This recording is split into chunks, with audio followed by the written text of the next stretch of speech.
皆さんこんにちは。こちらはパナソニック RQ-SX20 です。発売は1997年。当時の販売価格は不明です。SX シリーズは94年から2005年までに大量のモデルが作られました。今回はこのプレイヤーの性能を詳しく見ていきます。このモデルの主なスペックは次の通りです。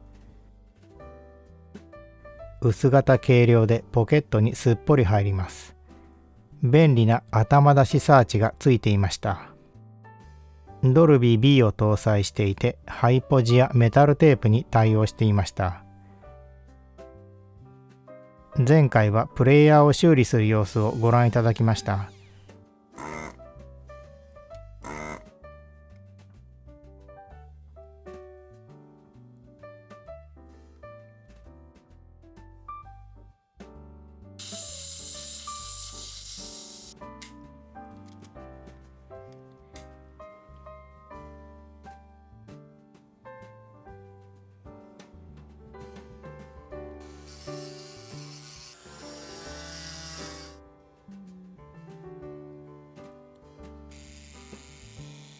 今回はこのプレイヤーの性能を明らかにしていきます。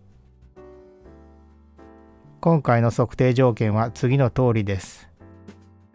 TDK の AE を使って TIAC の V8030S でテストテープを作りました。それでは測定結果を見ていきます。まずは音色を決定づける周波数特性です。こちらは録音レベルをドルビーマークの位置にした結果です。破線は元の録音特性です。だいぶ違いますね。広域が強調されています。これは付属のイヤホンに合わせたものと考えられます。低域が 50Hz で切られています。これはカップリングコンデンサの制約のようですが、ここまで出れば十分でしょう。こちらはドルビーノイズリダクションを入れた時の特性です。ドルビーで特性が変化しません。ドルビーを入れたテープも問題なく再生できそうです。変調ノイズを見ていきます。カセットデッキに比べるとかなりひどい結果です。これは後でご説明するワウフラッターが関係しています。ヒスノイズを見ていきます。ドルビー B でノイズが下がっています。小さな携帯型でもちゃんと働くドルビーです。出力インピダンスを見ていきます。この数字が低いほど低音がよく伸びてノイズが乗りにくくなります。なかなか優秀です。大抵のイヤホンを高音質で駆動できます。低域にかけての上昇はカップリングコンデンサの容量が足りないためですが、イヤホンなら問題ないでしょう。こちらは音の揺らぎを分析した結果です。音の揺らぎには振幅方向と時間軸方向の2つがあります。時間軸方向の揺らぎのことをワウフラッターと言います。ワウフラッターは聴覚限界を大きく超えています。携帯型のカセットプレイヤーには聞こえるレベルの音揺れがあったようです。振幅方向の揺らぎは過去の測定値と大差ありません。これはテープで決まる数字のようです。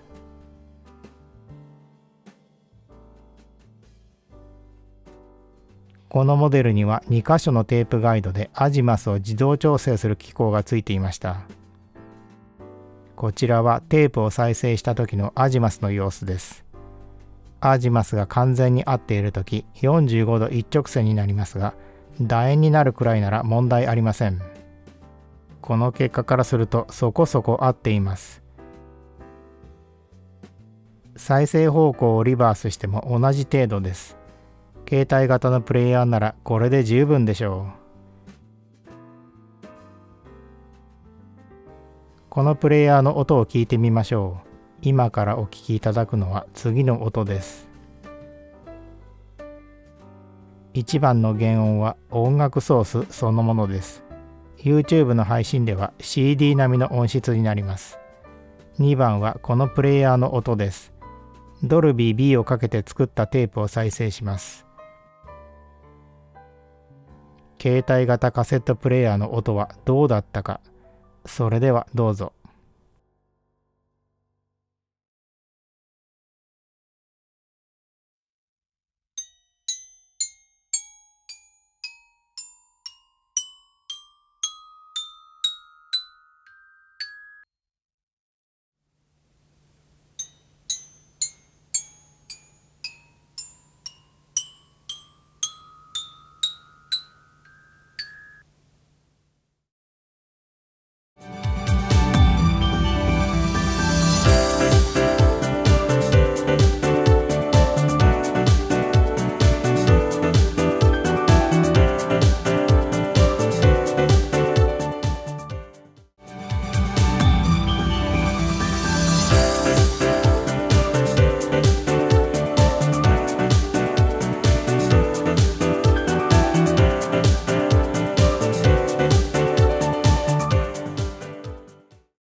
音楽室の古いピアノにもたれて歌ったねしてる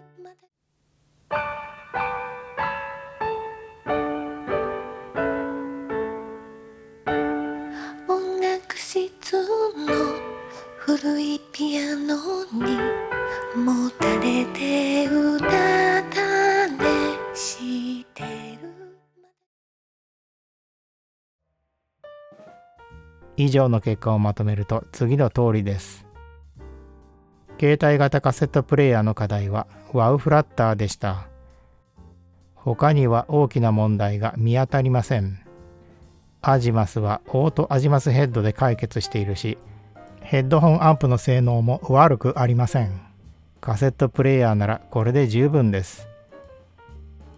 当時あまり良い音に聞こえなかったのはインナーイヤー型のイヤホンのせいでしょう。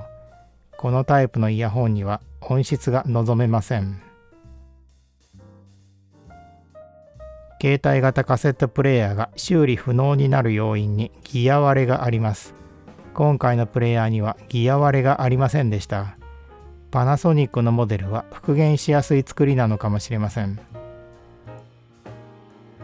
携帯型のカセットプレイヤーは小型化していきましたが、小型のモデルはワウフラッターが目立つ結果だったようです。このモデルはベルトの伸縮で回転ムラを吸収する構造でした。視聴ではワウフラッターが目立ちましたが、純正のベルトだったらもう少し良い結果かもしれません。携帯型カセットプレイヤーにある程度のワウフラッターは仕方がないようです。それ以外は十分な音質を期待できる機器でした。ご視聴ありがとうございました。